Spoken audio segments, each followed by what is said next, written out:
आज मैं आपके लिए एक और माननीय सुप्रीम कोर्ट की वर्डिक्ट लेके आया हूं, जिसमें आपको पता चलेगा कि मैट्रिमोनियल केसेज में लोअर कोर्ट से लेकर के सुप्रीम कोर्ट तक किस प्रकार से डिसीजन लेती हैं, कितनी ज्यादा बारीकी में जाकर के चीजों को देखा जाता है।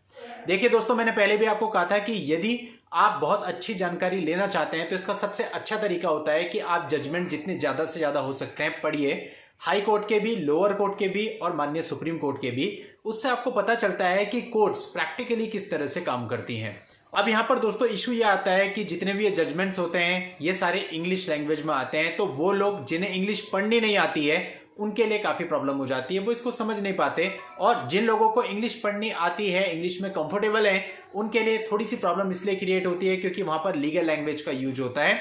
तो जो भी मैं वीडियो आपके लिए लेकर के आता हूं जिसमें किसी वर्डिक्ट के बारे में, किसी केस के बारे में बताया जाता है, किसी जजमेंट के बारे में बताया जाता है, उसका मोटिव बस यही होता है कि उसी जजमेंट को सिंपल लैंग्वेज में आपके सामने लेकर के आए, जिससे कि आप सभी लोग समझ सकें कि एक्चुअल में उस मामले में क्या हुआ था।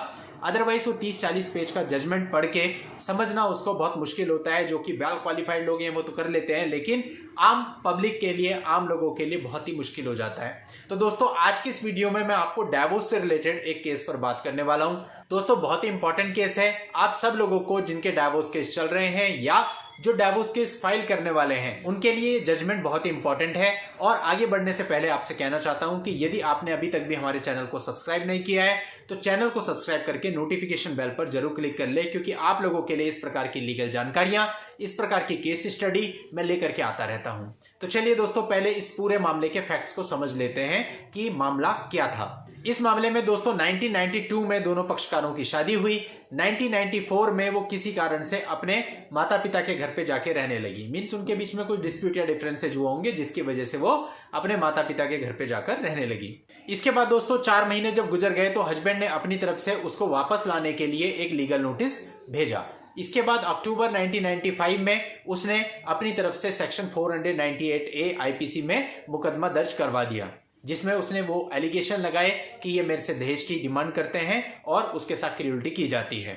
दोस्तों 498A लगने के 3 साल के बाद लगभग 1998 में हस्बैंड ने अपनी तरफ से डिवोर्स की petition under section 13 of Hindu marriage act on the basis of क्रूरता फाइल कर दी।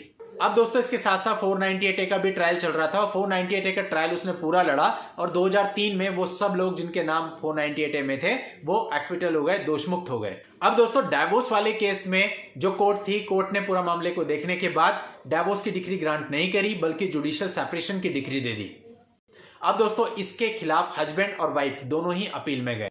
हस्बैंड की जो अपील थी वो हाई कोर्ट ने खारिज कर दी। हाई कोर्ट ने माना कि हस्बैंड पर किसी प्रकार की क्रूरता नहीं हुई है, यानी हस्बैंड जो कह रहा है कि उसकी वाइफ ने उस पर क्रूरता की है उसको वो साबित नहीं कर पा रहा है। और हाई कोर्ट ने हस्बैंड की जो अपील थी वो खारिज कर दी और साथ ही जो वाइफ की अपील थी वो अलाउ कर दी। और ट्रायल कोर्ट ने जो जुडिशियल सेपरेशन की डिक्री पारित करी थी उसको कैंसिल कर दिया, उसको सेटिसाइड कर दिया, ट्रायल कोर्ट के जजमेंट को सेटिसाइड कर दिया। इसके बाद दोस्तों मामला पहुंचा माननीय सुप्रीम कोर्ट में। अब माननीय सुप्रीम कोर्ट ने पूरे मामले को बहुत ही गहराई से देखा, ट्रायल कोर्ट के फैसले को देखा। ट्रायल कोर्ट ने जुडिशियल सेपरेशन की डिक्री दे दी थी और हाई कोर्ट से जब अपील करी थी हस्बैंड ने कि उसको डिवोर्स की डिक्री दी जानी चाहिए तो उसकी अपील खारिज हो गई थी। तो अब सुप्रीम कोर्ट ने माना कि इस पूरे मामले को अगर हम ध्यान से देखें तो इसमें इनकी जो मैरिड लाइफ है वो 16 साल की रही है और इस 16 साल में से 14 साल वो लोग अलग रहे हैं और एक दूसरे पर कार्यवाहियां करते रहे हैं। तो ऐसे में कहा जा सकता है कि इस मैरिज को रिट्रीव करने के चांसेस बिल्कुल भी नहीं है। देखिए दोस्तों कोर्ट भी हमेशा ये चाहती है कि यदि आपका मामला बन सकता है तो बन जाए। अभी मैं आपको हाल ही की एक प्रैक्टिकल घटना बताता हूं। पिछले हफ्ते की एक सेक्शन 13B म्यूचुअल डिवोर्स में हमने एक केस फाइल किया हुआ था, उसका सेकंड मोशन था। सेकंड मोशन पर पति और पत्नी दोनों कोर्ट में हाजिर हुए और डिवोर्स की डिक्री देने से पहले जज साहब ने एक और कोशिश करी कि भाई किसी तरह से इनका पैचअप हो जाता है तो ज्यादा अच्छा है। तो उन्होंने मुझसे भी कुछ क्वेश्चन पूछे और पार्टी से भी कुछ क्वेश्चन पूछे और कोशिश करी इनका पैचअप हो जाए, लेकिन वो दोनों वहीं पर कोर्ट में, भरी कोर्ट में एक दूसरे के साथ लड़ने लगे म्यूचुअल डिवोर्स के सेकंड मोशन पे।